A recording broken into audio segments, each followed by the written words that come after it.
মায়ের পদত্যাগের বিষয়ে এতদিন চুপ থাকলেও এবার প্রতিক্রিয়া জানিয়েছেন মেয়ে সাইমা ওয়াজেদ পুতুল। বৃহস্পতিবার সামাজিক যোগাযোগ মাধ্যম এক্সে একটি স্ট্যাটাস দেন তিনি।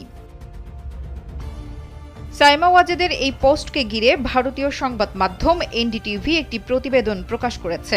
প্রতিবেদনে বলা হয়েছে, ছাত্র জনতার ব্যাপক বিক্ষোভের মধ্যে প্রধানমন্ত্রীর পদ থেকে সরে যেতে বাধ্য হওয়ার পর সোশ্যাল মিডিয়া প্ল্যাটফর্ম এক্সে এ বিষয়ে আবেগঘন পোস্ট দিয়েছেন সাইমা ওয়াজেদ পুতুল।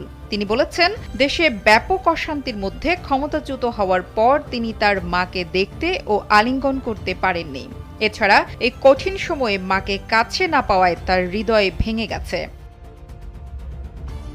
সাইমা ওয়াজেদ তার পোস্টে লিখেছেন, আমার দেশ বাংলাদেশ, যাকে আমি ভালোবাসি, সেখানে প্রাণহানির ঘটনায় হৃদয় ভেঙে গেছে। আরও হৃদয় বিদারক যে আমি এই কঠিন সময়ে আমার মাকে দেখতে ও আলিঙ্গন করতে পারিনি।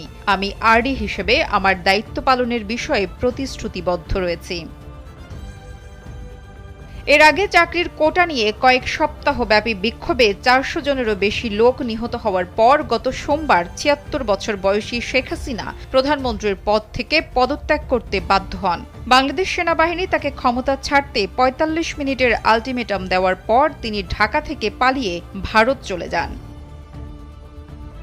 সেখান থেকে যুক্তরাজ্যে আশ্রয় নিতে লন্ডনে যাওয়ার গুঞ্জন শোনা গেলেও শেখ হাসিনাকে আশ্রয় না দেওয়ার ইঙ্গিত দিয়েছে যুক্তরাজ্য। এদিকে কোটা বিরোধী আন্দোলন ঘিরে প্রধানমন্ত্রীর পদ ছাড়তে বাধ্য হওয়া শেখ হাসিনার ভিসা বাতিল করেছে যুক্তরাষ্ট্র। মঙ্গলবার দেশটির পররাষ্ট্র দপ্তরের একটি ঘনিষ্ঠ সূত্র সাবেক প্রধানমন্ত্রী শেখ হাসিনার ভিসা যুক্তরাষ্ট্র বাতিল করেছে বলে নিশ্চিত করেছে।